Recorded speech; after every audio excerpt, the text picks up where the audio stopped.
Did you know that Zimbabwe once experienced hyperinflation so extreme, prices doubled every single day? Today, we're diving deep into the fascinating and often turbulent world of African economics, visualized. We're going beyond the headlines to explore the hidden patterns and untold stories behind the continent's economic ups and downs. Using data from 1860 to 2014, we'll uncover the root causes and long-term impacts of economic crises across 13 key African nations. Our journey is primarily powered by the African Economics, Visualizing Banking and Systemic Crises project, a remarkable data set built using the Reinhardt-Rogoff dataset. This allows us to track everything from banking collapses to runaway inflation, painting a detailed picture of financial instability. The 13 countries covered are Algeria, Angola, Central African Republic, Ivory Coast, Egypt, Kenya, Mauritius, Morocco, Nigeria, South Africa, Tunisia, Zambia, and Zimbabwe. This data reveals that between 1860 and 2014, the continent experienced over 200 distinct economic crises. Think of South Africa's systemic banking crisis in the 1980s, Nigeria's inflation soaring past 50% in 1995, and of course, Zimbabwe's mind-boggling hyperinflation in the 2000s. The visualizations, created using the Seaborn Python library, transform raw data into easily understandable heat maps and timelines, giving us a unique perspective on these events. But what about more recent trends? The World Bank's 2024 Africa Pulse report indicates that sub-Saharan Africa is projected to grow at 3.5% in 2024. This number is expected to climb to 3.8% in 2025, and reach an average of 4.4% between 2026 and 2027. However, external debt service is also on the rise, reaching 2% of GDP in 2024, doubling what it was just a decade ago.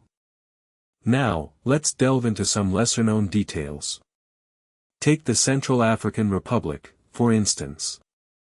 Between 1978 and 1994, this nation endured an astonishing 8 overlapping crises, including debt, inflation, and systemic failures.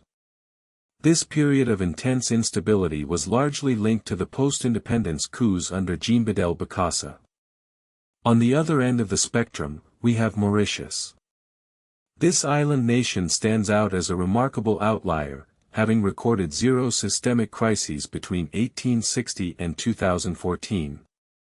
Its success can be attributed to the establishment of an export processing zone in 1970 and its strategic shift from sugar to textiles after independence in 1968. These policies fueled annual growth rates of 7 to 10% in the 1980s, transforming Mauritius into Africa's top per capita GDP nation by 2014. Zambia's story is one of a hidden debt trap. The collapse of copper prices in the 1980s triggered a debt crisis that lasted until 1994, with inflation peaking at a staggering 190% in 1993. Adding insult to injury, the IMF structural adjustment programs in 1985 led to the privatization of over 200 state-owned firms. Yet, a significant portion of Zambia's copper production was smuggled out of the country, evading official data and further destabilizing the economy.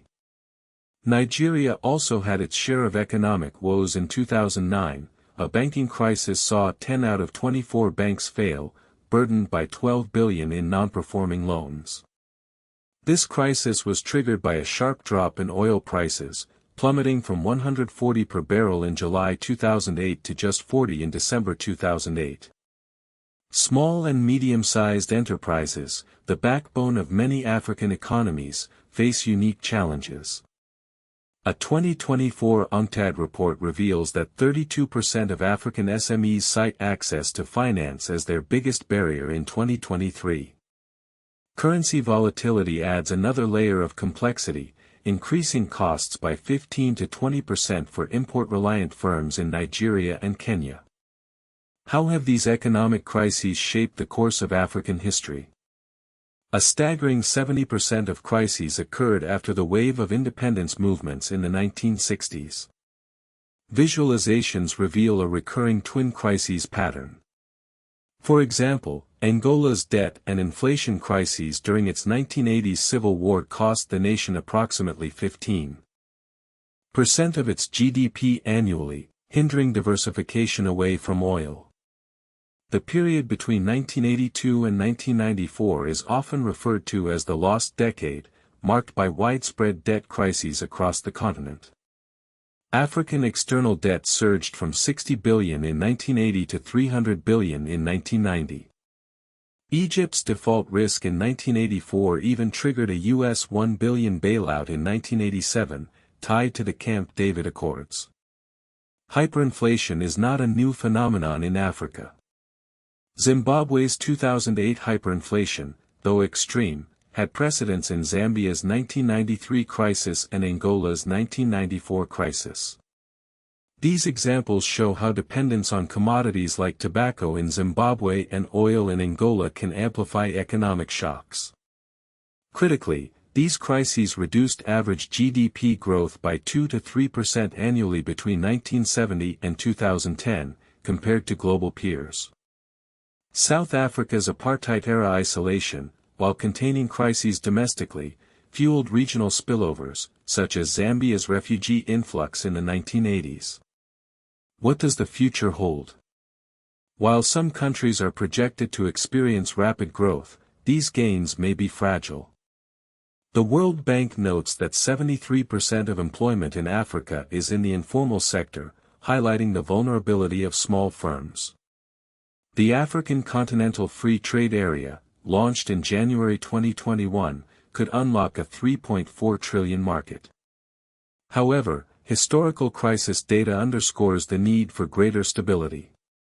Intra-African trade remains low at 18% compared to 60% in Asia, hampered by issues like inflation in Morocco and Tunisia.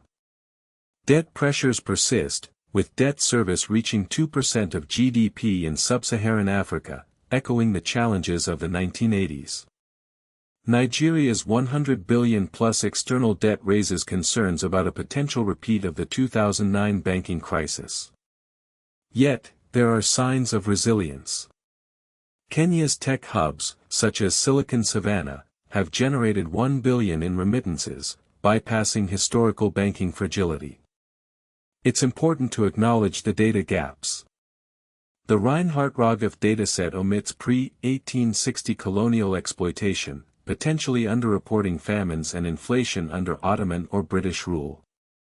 The IMF and World Bank structural adjustment programs faced backlash for increasing poverty in the 1990s.